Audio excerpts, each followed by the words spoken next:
So, in today's lecture, we are going to talk about the mitosis. Bugungi darsimizda mitoz haqida gaplashamiz. Mitosis is a division of the nucleus.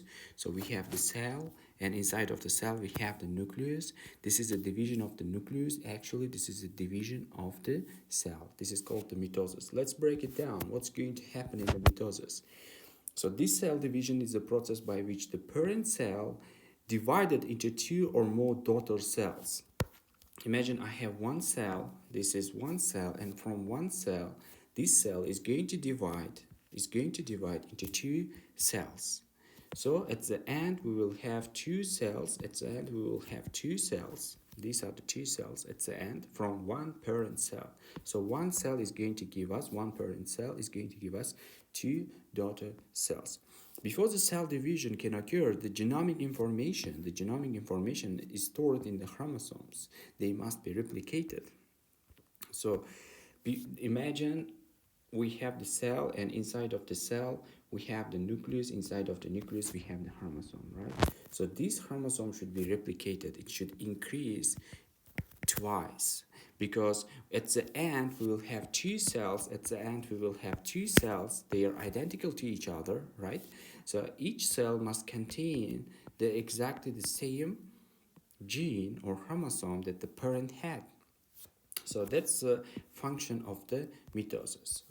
So let's continue. So in prokaryotes, the cell division is known as binary fission, or we say them binary fission or simple fission. So simple fission, genetic material separated equally into two daughter cells. Ulardagi genetik informatsiya, hamma informatsiya ulardagi ikkita o'sha hosil bo'ladigan hujayraga teng ikkiga bo'linib beradi. In eukaryotes, there are two distinct types of the cell division. Eukaryotlarda ikki xil bo'linish bor. Hujayraning ikkita bo'linishi bor. Birinchisi mitoz hisoblanadi, ikkinchisi meioz hisoblanadi. Keling, birinchi bo'lib mitoz haqida gaplashamiz. So mitosis, this is genetically identical to parent cell. Mitoz bo'linish bu umuman olganda bitta hujayranidan ikkita hujayrani hosil bo'lishi va ular genetически, ya'ni ularning xromosomasidagi informatsiya ham xuddi shunaqa bu sellarga, bu hujayraga o'tadi. Lekin bu hujayraga bu informatsiya o'tishi uchun bu informatsiya 2 marta oshishi kerak. Xo'p, undan tashqari nima maqsadi, mitozning maqsadi? The aim of the mitosis increase the cell number. Birinchidan hujayralarni sonini ko'paytirish, ya'ni hujayralar sonini oshirish hisoblanadi. Birinchi qo'yilgan maqsad, ya'ni mitozdan maqsad hujayra sonini oshirish hisoblanadi. Ikkinchisi bu growth. Har bitta organizm bilamizki o'sadi. Masalan, zigota bo'ladigan bo'lsa, bu zigota o'sadi. Umuman olganda bitta organizm bo'ladi. Masalan, baby bo'ladi, bu kattaradi. Hop, replacement of the damaged or dead cells. Tasavvur qiling, sizda teri bor va bu teri agar kesiladigan bo'ladigan bo'lsa, agar bu teri kesiladigan bo'lsa va bu joyda nima qilish kerak? Qaytadan to'ldirish kerak teri hujayralari bilan. Va buni to'ldirish albatta hujayralar orqali amalga oshadi. Agar bitta hujayra ikkita bo'lmas ekan, agar ikkita hujayra 4 ta bo'lmas ekan, bu joyda to'ldirib bo'lmagan bo'lardi. Shuning uchun ham mitoz bizga juda ham muhim. Demak, mitozdan maqsad birinchi navbatda hujayralar sonini oshirish, ikkinchisi bu hujayralarning o'sishi, uchinchisi bu replacement of the damaged or dead cells. O'lgan hujayralar yoki jarohatlangan hujayralarni o'z joyiga qaytarish, qoldirish hisoblanadi. Qanaqa qilib qoldiramiz? Hujayra sonini oshirib qoldiramiz, yangi hujayra sintezi bilan to'ldiramiz. Xo'p, undan oldin keling cell cycle. Ya'ni o'zi bizada ham umuman hayotimiz davomida bizada ham cycle bor. Umuman olganda hayotimizda 100% da bo'ladigan bo'lsak, qanchadir qismini uyquga sarflaymiz, qanchadir qismini ovqatlanishga, qanchadir qismini o'qishga, qanchadir qismini biz sayohatga sarflaymiz, qanchadir qismini biz shu umuman olganda har xil aktivitelarga, ya'ni har xil mashqlarga sarflaymiz. Umuman olganda hujayrada ham xuddi shunaqa bitta hujayrani o'ziga yarasha sikli bor, ya'ni yashash sikli bor. Xo'p, umuman olganda it consists of the orderly sequenced stage of the growth and division. Ya'ni bu hujayralarda ozgina boshqacharoq. Hujayralarda ma'lum bir qismi o'sish bilan o'tadi, ma'lum bir qismi masalan growth bilan o'tadi va ma'lum bir qismi ya'ni bo'linish bilan o'tadi. Ya'ni buni division deydi. Ma'lum bir qismi division bilan o'tadi. Lekin aksariyat ko'pgina qismi umuman olganda 90% qism deyarli mana bu growth qismida o'tadi. Shuni ham bilish kerak. Ya'ni growth hujayraning o'sishi juda ham katta vaqt oladi. Main stage birinchisi bu interfaza. Interfaza bu cell in its usual function. Ya'ni hujayra o'zini funksiyasini bajaradigan qismi. Umuman olganda mana bu yerga qarasangiz, diagrammada chizilgan, harakat qildik diagrammada ko'rsatishga. Umuman olganda hujayrada mana ko'rib turibsiz, J2 faza bor, J1 faza bor, hamda bizda S faza bor. J1 faza, S faza, J2 faza birgalikda umuman olganda bizda interfaza deb ataladi. Umuman olganda bu bizda interfaza. Xo'p, J1 fazamiz bizda cell metabolically active. Bu faza hujayrani umuman olganda shuncha yashaydi deb qaraydigan bo'lsak, shuncha qismidan mana shuncha qismi umuman olganda hujayrani общий yashaydigan vaqti bo'ladigan bo'lsa, shuni 8-10 soati J1 fazada o'tadi. 6-8 soati S fazada o'tadi. 4-6 soati J2 fazada o'tadi. J1 fazada nima bo'ladi? Cell metabolically active. Bu qismda hujayra metabolik jihatdan juda ham faol hisoblanadi. Duplicates organelles. Organellalari 2 marta oshadi. Organella bu joyda 2 marta oshadi. Chunki hujayra 2 ga bo'linadi. 2 ga bo'linganda uni tarkibidagi organellarni bizada ko'rsangiz bo'ladi, videomiz bor. Organellar to'g'risida cell organelle ko'rib chiqsangiz bo'ladi. Plus cytosolic components. Bizada sitoplazma ham oshadi. Keyin starts replicating centrosomes va centrosomalar J1 fazada 2 marta oshib boshlaydi. Centrosoma bu bizada bo'linish urchig'i deb ataladi. This is the centrosome. In the centrosome we have the centrioles. Ichida centriolalar bo'ladi. This is also centriole. Bitta centrosomada ikkita centriola bo'ladi. Har bitta centriolada 9 ta triplet bo'ladi. 9 ta triplet. Umuman olganda har bitta 9 ta triplet degani bu 3 tadan mikrotrubочкалari bor. Ya'ni microtubules deyiladi ingliz tilida. Umuman olganda bitta centriolada jami hisoblaganda 9 ta triplet, 9 tasi ham 3 tadan bizada mikrotrubочка saqlasa, jami bizada 9 ni 3 ga ko'paytiradigan bo'lsak 27 ta mikrotubullar bor. Bu bitta centriolada. Ikkinchi centriolada ham xuddi shunaqa, jami bizada 54 ta centriola bo'ladi bitta hujayrada. Xo'p, bu bitta centrosomada 54 ta mikrotubul bo'ladi, mikrotubul bo'ladi. Ikkita centriola bo'ladi, 54 ta mikrotubul bo'ladi va bizada umuman olganda bu bitta centrosoma hisoblanadi. Bitta centrosoma. Tushunarli deb o'ylayman. Mana shu centrosoma bizada 2 marta oshadi. Centrosoma bizada 2 marta oshadi. Starts replicating centrosomes. Bu J1 fazada. S fazada nima bo'ladi? DNA replication bo'ladi. S fazada bizada DNA replication umuman olganda bizada DNK bo'ladigan bo'lsa, bu DNK nima qiladi? Replikatsiya xuddi o'ziga o'xshab, mana bu yerdan tasvirlasam bo'ladi. Xuddi o'ziga o'xshab ikkita mana shu ajraladi helikaza yordamida DNK. Bundan ikkita nima hosil bo'ladi? Bizada ikkita DNK hosil bo'ladi. Umuman buni ham chiroyliroq chizishga harakat qilaman.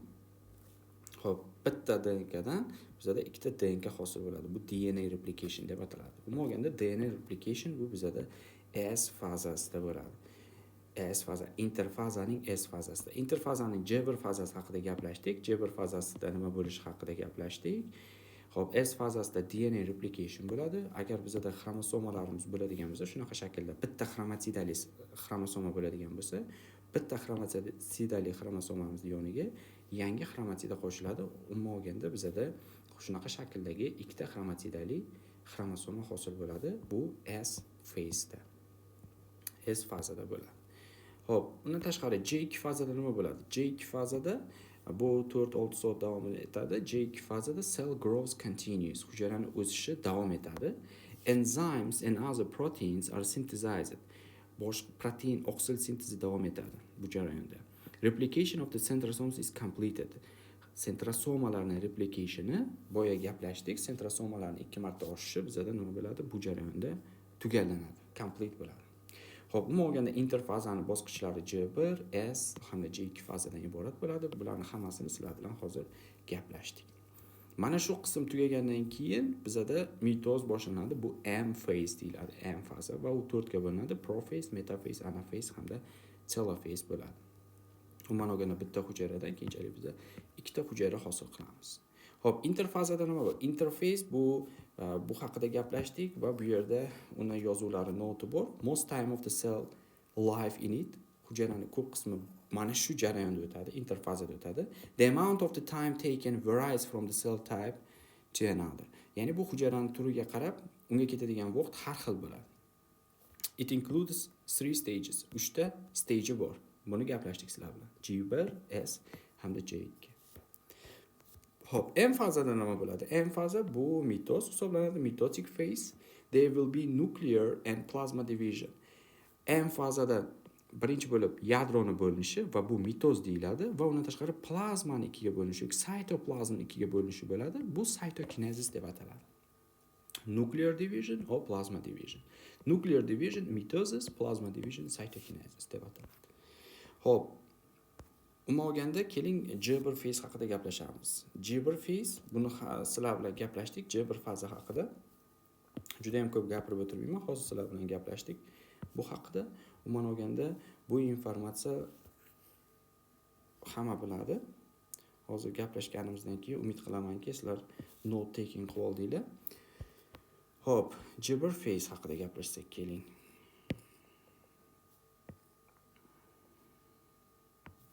Hop, G1 faza bizda mana shu faza hisoblanadi, G1 phase. Hop, the cell begins with G1 stage. During the G1 stage, the cell grows in volume and size. Hujayra, ya'ni bitta hujayra bo'ladigan bo'lsa, bu hujayra demak kattaradi. O'z navbatida shuning uchun ham G1 faza demak hisoblanadi. Bu yerda ham hozir gaplashdik sizlar bilan, duplication bo'ladi. Organellar ham duplikatsiya qiladi, 2 marta oshadi sonida. S fazada nima bo'ladi? S fazada during the S phase the DNA synthesis, replication bo'ladi. Hop, at first the chromosome has one chromatid containing. Birinchi navbatda xromosomada nima bo'ladi? O'z navbatda bitta chromatidasi bo'ladi. Bu bizda sister chromatid deyiladi. Faqatgina bitta chromatid containing a single DNA double helix molecule. Buni ichida demak bizda chromatid ichida nimasi bo'ladi? Chromatid ichida o'zi bizda DNA bo'ladi. Buni agar men ko'rsatadigan bo'lsam, zoom qilib ichida mana shunaqa xuddi shunaqa DNKsi bo'ladi. Hop, at the end va S fazaning oxirida each chromosome is consist of 2 sister chromatids, each one have the DNA double helix. Va oxirida bizda, ya'ni S fazaning oxirida bizda yangi chromatida hosil bo'ladi. Bu nima hisobiga? Bu DNKni 2 hissa oshish hisobiga. Bu DNKmiz 2 hissa oshyapti. Shuni hisobiga bizda yangi chromatida hosil bo'ladi. Bu yerda bu oldingi chromatidasi edi. Bu bizda DNA replication hisobiga. DNA replication. DNA replication uchun muhim bo'lgan bizda ferment bu DNA polymerase edi. Hop, bizda mana DNKmiz bor va bu DNKdan men yangi DNK hosil qilmoqchi bo'lsam, DNA replication qilmoqchi bo'lsam, mana shu qismi ochiladi helikaz yordamida. Ochilgandan keyin DNA polymerase degan enzim bizga keladi. DNA polymerase degan bizda enzimimiz bor va bu enzim yurishi hisobiga komplementarlik asosida yangi strand hosil qiladi va bu shunaqa yuradi. Bu tomonda ham xuddi shunaqa. Demak, DNA polymerase degan enzim yordamida yuradi va shuni natijasida bizda yangi strand hosil bo'lib ketadi. Bunisi ham yangi strand. Va ligaza yordamida bu kesiladi. Kesilgandan keyin bizda bitta DNA dan ikkita DNA hosil bo'ladi. Bu shunaqa proses. Hop, bu prosesda ko'p tushuntirib o'tirmayman, ko'proq mitozga fokus qilishimiz kerak. Oxirida bizda umuman olganda yangi sister chromatid hosil bo'ladi. The sister chromatids attached to each other at centromere. Va sister chromatid yangisi hosil bo'ladi dedik va bu yangi sister chromatid bizda nima bilan bog'lanadi va bu yangi sister chromatid o'rtada centromere bilan bog'lanadi va bu bizda centromere deyiladi. Centromere bu ikkita chromatidlarni bir-biriga bog'lash uchun xizmat qiladi. O'ylaymanki tushunarli bo'ldi. Hop, after replication the cell will have 2 copies. Replicationdan keyin cell ikkita kopiyasi hosil bo'ladi. Hop, G2 fazada during the G2 phase, G2 fazada stage the cell makes the final preparation for the mitotic division. G2 oxirida hujayra demak mitoz uchun уже tayyorgarlikni yakuniga yetkazadi. Demak, mitoz uchun ancha tayyor bo'ladi. Bu yerda illyustratsiya qilishga harakat qildim. Ko'rishingiz mumkin. Bu bitta xromatid, bu ikkinchi xromatid, bu sister xromatidlar deb ataladi. Bu ikkalasi birgalikda sister xromatid deyiladi. Bu bitta xromatid va ularning o'rtasida bog'lab turuvchi ularning sentromerasi mavjud. Xo'p, mitoz fazasi. Mitosis bu bizada unutmang, don't forget. Mitosis is a nuclear division, cytokinesis is cytoplasm division. So mitoz ham 4 ga bo'linadi deb gaplashgandik sizlar bilan. Mitoz 4 ga bo'linadi. Demak, prophase, metaphase, anaphase hamda telophase va har birida alohida proseslar bo'ladi. What's going to happen in prophase, in metaphase, in anaphase, in telophase we will talk now. Hozir gaplashamiz sizlar bilan bu fazalarda nima bo'lishi to'g'risida. Hop, birinchi bo'lib prophase. In the prophase, what's going to happen in the prophase? So, the chromosomes are condensing. These kind of chromosomes, they will be condensing now. This process is called condensing. Each consists of the 2 chromatids held from the centromere. Va har bitta condensed chromosomalar, har bittasi condensed chromosomes are attached with what? Are attached with centromere in the center. Centromere in the center. Outside the nucleusdan tashqarida, outside of the nucleus, the centrosome starts to separate and form the mitotic spindle. As you can see here, this is a prophase, right? So these are centrosomes. This is one centrosome, this is another centrosome. Each centrosome is containing 2 centrioles, okay? So each centrosome is containing 2 centrioles. When the centrosomes replicated, qachon centrosoma bizada replikatsiya bo'ldi, ya'ni 2 marta oshdi in G1 phase. Bitta edi, ikkita bo'ldi va G2 faziga kelib to'xtadi replication. Hop, as you can see, they start to make what? They start to make spindle fibers. Those are mitotic spindles, or we say them mitotic spindles, okay? We say them mitotic spindles or spindle fibers. They are microtubules. Ular mikrotrubочкалар hisoblanadi. Mikrotrubочкалар deyiladi. At the end, oxirida, profazaning oxirida the nuclear envelope disassembles. O'zi sentrosomalar bizada qayerda bo'ladi? Sentrosomalar sitoplazmada bo'ladi. Bu yoqda nukleus qobig'i bor. Bu yoqda yadroning qobig'i bo'ladi, membranasi bo'ladi. This membrane start to disintegrate. Ko'rib turganingizdek, bu membrana nima bo'ladi? Ya'ni bu nima deydi? Vayron bo'lib boshlaydi. Ya'ni bular buziladi. Umuman olganda nuclear membrane. Hop, bu disassembles deyiladi. The nucleolus disappears. Ya'ni bizada kichkina nukleoluslar bor.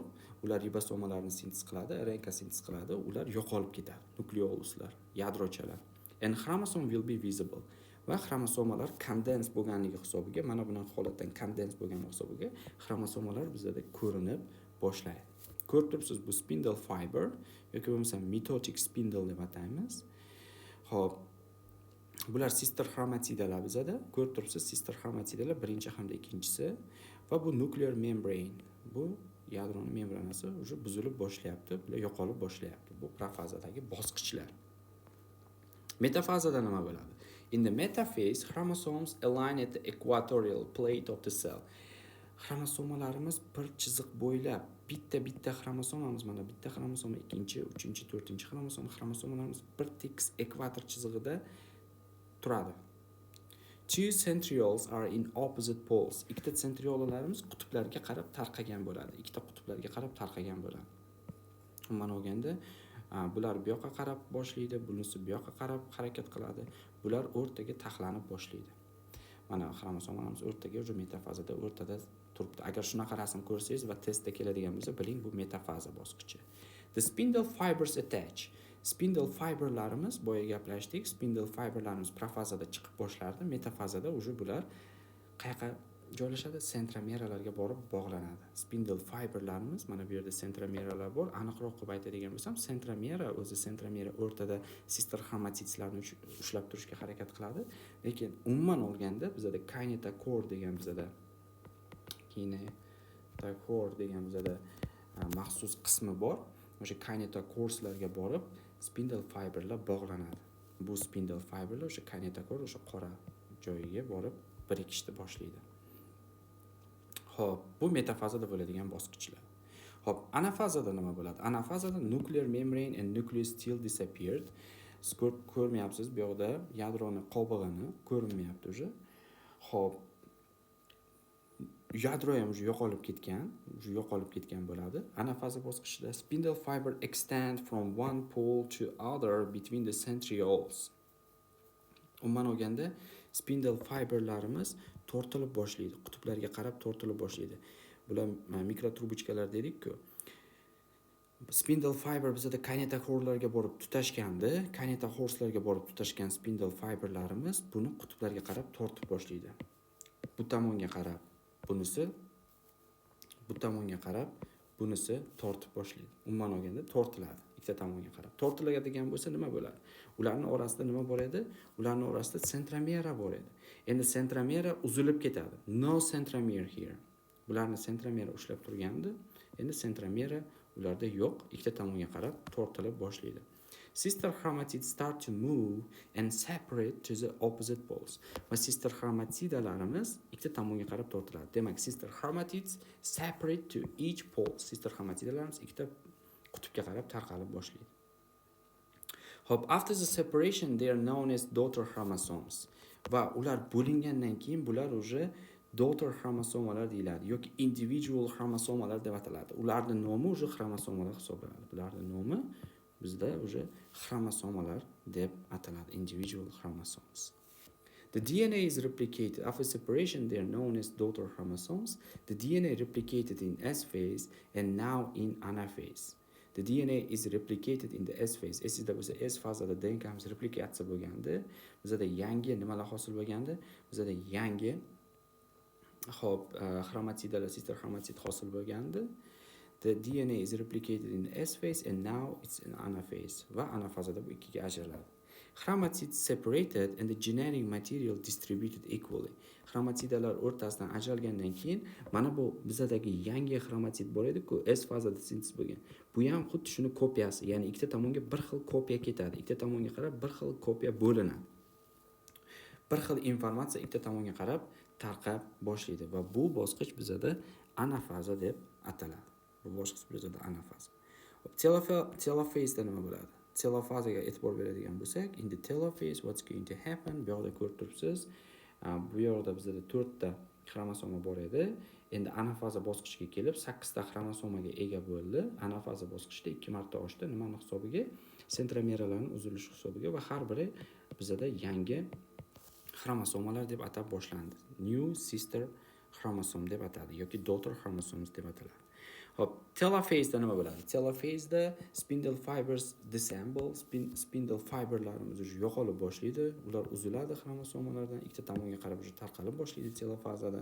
Nuclear membrane reassembles, ya'ni yadro qobig'i qaytadan paydo bo'lib boshlaydi. Yadro qobig'i qaytadan paydo bo'ladi. And surrounds the new chromosome. Yangi xromosomalarni o'z ichiga oladi. The daughter chromosome begin to uncoil. Va bizda condensed bo'lgandi-ku, coiled bo'lgandi. Bular sekin уже nima qilib boshlaydi? Uncoiling boshlaydi. Avvalgi holatiga qaytib boshlaydi. The nucleolus reforms. Ichidagi yadrochalar paydo bo'lib boshlaydi. And the cell begin making ribosomes. Va hujayra nima qilib boshlaydi? Ribosomalar chiqarishni boshlaydi. Each nucleus of 2 daughter cells contains the same number of the chromosomes as parent cell. Ikkita tomonda ham, ikkita bo'linayotgan hujayrada ham bir xil miqdorda 4 tadan xromosoma bo'ladi. Mana shunaqa xromosomalar, ya'ni 4 ta bir tomonda, 4 ta ikkinchi tomondagi xromosomalar bizda уже paydo bo'lgan. Bu telofaza bosqichi hisoblanadi. Undan keyin telofazani oxirida bizda cytokinesis boshlanadi. After mitosis completed, mitoz уже yadroni ikkiga bo'ldik, mitoz vazifasini bajardi. Undan keyin bizda cytokinesis boshlanadi. Bu sitoplazmaning ikkiga bo'linishi. Cytokinesis bu sitoplazmaning ikkiga bo'linishi. Ko'rib turibsiz, agar bu cytokinesis bo'lmaydigan bo'lsa, sitoplazma ikkiga ajralmasa, bu binucleated cell bo'ladi. Ya'ni bitta hujayrada ikkita yadro bo'lib qoladi. Va bu yaxshi emas. Bu albatta sitoplazmasi ham ikkiga ajralishi kerak bo'ladi. Va bu sitoplazmaning ajralishi bu cytokinesis deyiladi. After the mitosis completed, the cytoplasm still connected. Mitoz tugagani bilan sitoplazmamiz bizaga bir-biri bilan bog'langan bo'ladi. Cytokinesis is the process by which the cell content, including the cytoplasm and organelles, split between two daughter cells. Sitoplazma hamda organellalar ikkita tomonga bir xil tarqaladi. Bu cytokinez deyiladi. The different cell kinds achieve cytokinesis in different way. Har xil hujayralar sitokinezni har xil bajaradi. Masalan, hayvon hujayralarida sitokinez qanaqa bo'ladi? Sitoplazmani ikkiga ajralishi qanaqa bo'ladi? Bu cleavage furrow deb ataladi. Ya'ni cleavage furrow bizada paydo bo'ladi. Bu contractile ring deb ataladi. Cleavage furrow paydo bo'lib boshlaydi, contractile ring hosil bo'ladi. Contractile ring bu from thin band actin and myosin fiber will force the cleave of the cell by narrowing to the center. Umuman olganda bu yoqda ko'rib turibsiz, mana cleavage furrow hosil bo'lgan va bu cleavage, ya'ni umuman olganda cleavage furrowimiz bizada ichkariga qarab umuman olganda ichkariga qarab botib kirish yo'li bilan bo'ladi. Ya'ni contractile ring hosil bo'ladi. Bu qism tortiladi ichkariga qarab va bu qism ichkariga qarab tortiladi. Umuman olganda oxirida bizada shunaqa ikkiga ajralish, sitoplazmasini ikkiga ajralishi namoyon bo'ladi. Umuman olganda hujayra membranasida bizada aktin hamda miyozin fiberlarimiz bor. Ular qisqarish hisobiga hujayrani ikkiga bo'lib oladi. Umuman olganda buni illyustratsiyada ko'rsatadigan bo'lsam, bitta hujayra deylik, ikkita bizada yangi yadro hosil bo'ldi. Mana contractile ring degani mana shunaqa botib kiradi. Ikkita qismga qarab botib kirish yo'li bilan amalga oshadi. Va bu qism yo'qolib ketadi o'z navbatda botib kirgan hisobiga. Bu qism ham xuddi shunaqa yo'qolib qoladi. Va bular ichkariroqqa qarab o'sib kirib boshlaydi. Ichkariroqqa qarab va oxir oqibat ikkiga ajraladi. Oxir oqibat ikkiga ajraladi va yangi membranasi hosil bo'ladi. Va xuddi shunaqa bu bizada cleavage furrow formation in animal cells deb nomlanadi. Xo'p, lekin anaqalarda plantlarda qanaqa bo'ladi? O'simliklarda begins to form at the center and grow out to plasma membrane. Ya'ni bizada plant celllarda bizada cell plate hosil bo'ladi. Bulardagi hayvon hujayralari botib kirish yo'li bilan dedik, cleavage furrow bilan dedik. Chunki bular membrana, bularda no cell wall, bularning cell wall'i rigid emas, qattiq emas. Shuning hisobiga bular botib kirish yo'li bilan amalga oshiriladi. Lekin o'simliklarchi, o'simliklarda bilamizki, bizada o'simliklarda wall'i bor, ya'ni ularning devori bor. Va bu devori bizada nima deyiladi? Cellulose deyiladi. Ularga cellulose devori bor. Shuning hisobiga bular botib kirish yo'li bilan qilisha olmaydi.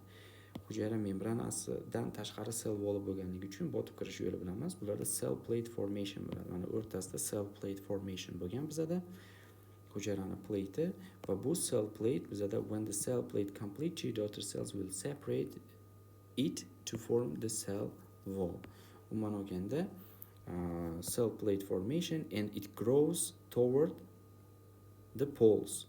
Ya'ni o'rtadan cell plate o'sadi va qutblarga qarab o'sib tarqalib boshlaydi va hujayrani ikkiga bo'ladi va bu yoqdan cell wall formation bo'ladi. Xuddi shunaqa. Umuman olganda tugatdik. Shulardan iborat edi mitoz. Biz sizlar bilan demak juda ham ko'p ma'lumotlarni gaplashdik. Har bir fazaga to'xtaldik va albatta interfaza hamda mitotik faza, interfazaning bosqichlarini ham gaplashdik. Umid qilamizki, darsimiz manfaatli va foydali bo'ldi.